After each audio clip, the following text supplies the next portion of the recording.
Thanks for joining us today. I'm Roland Barris. Here are your top headlines. A Greenleaf man has been arrested in connection with a shooting in Garden City. Police were sent to the 200 block of East 44th Street about 5:30 this morning. There they found a 29-year-old man who'd been shot in the abdomen. He was taken to a local hospital and underwent surgery. Police arrested John Daniels a few blocks away. He's been booked into the Ada County Jail on a felony aggravated battery charge. Police say the victim's wound does not appear to be life-threatening. No word yet on what prompted the shooting.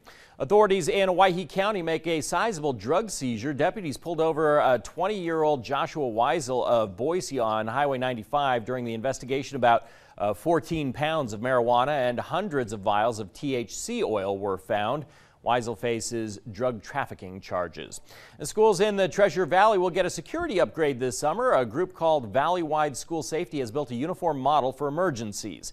It will be used by all Valley schools next year and eventually could go statewide to improve communication and reduce confusion. The biggest thing was standardizing the terminology and then standardizing the procedures, the all-hazard, all-threat-based response for the teachers and students so that it was consistent. Now, Harper says the hope is that teachers or students who move from one district to another, for instance, won't have to learn new procedures every time they move. It won't be mandatory for school districts or law enforcement agencies to use the procedures, but Harper says several jurisdictions from across the state are already planning to use it. Meteorologist Scott Dorval with the On Your Side forecast.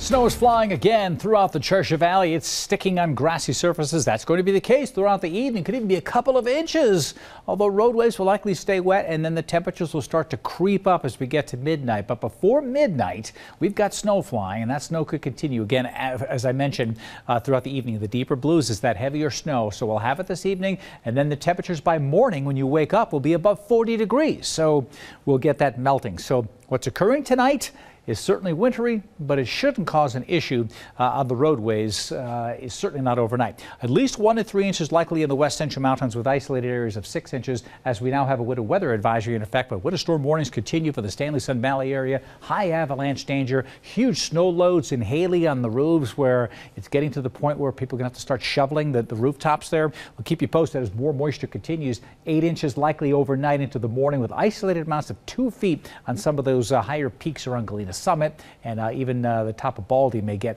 significantly more snow. There's the snow pushing on in. That atmospheric river continues to bring in moisture in our direction. A couple more days of this into Thursday, and then it will cut on off. But for the Treasure Valley, it'll be interesting. Some snow falls tonight. It will stick on grassy surfaces and even some side streets, but then it will melt overnight. When you wake up, it will be gone for the most part because temperatures will be rising. But in the central mountains, that snow will continue to accumulate, although snow levels tomorrow will rise. Most precipitation will fall tonight and tomorrow morning. In the Treasure Valley, it is going to rain till 11 a.m. After that, it will be breaking clouds, breezy, and temperatures will skyrocket into the mid-50s, and you'll think it feels like springtime before another cold front comes through, drops that temperature, and eventually dries things out over the weekends. I've got all kinds of updates on our snowpack, on our precipitation numbers for the month of February for the Valley, and soon for the Central Mountains, which I'll be posting for the McCall area on my Facebook page. You can get those updates there. I'll come back later tonight for more updates right here.